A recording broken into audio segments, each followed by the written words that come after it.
Zelensky has been haunting the threshold of Putin's office for 2 months now, with a cascade of pledges of various tones trying to get a face-to-face.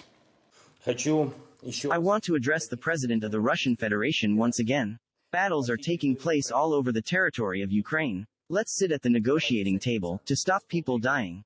Sit down with me, but not at a distance of 30 meters like with Macron or Scholz.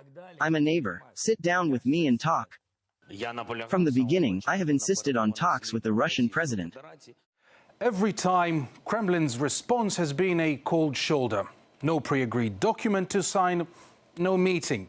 Negotiations between Russia and Ukraine have bogged down dramatically lately, to the joy of Kyiv's allies, who are eager to fight till the last Ukrainian's breath.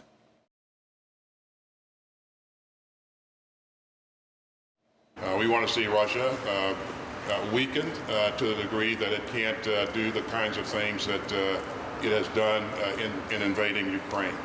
Oh, but of course he does. Make America a monopolist on intervention again. And in an unparalleled move, the EU's foreign policy chief also ditched the traditional diplomatic meandering, calling for the war to go on. We are more and more involved, certainly.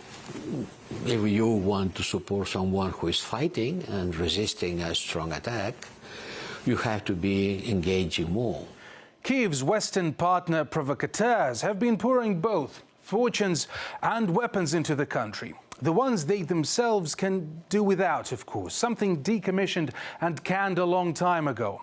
And often the ones that an average Ukrainian soldier would see for the first time and has no training with. But good enough for the key, ultimate thing, to keep the cogs of war turning.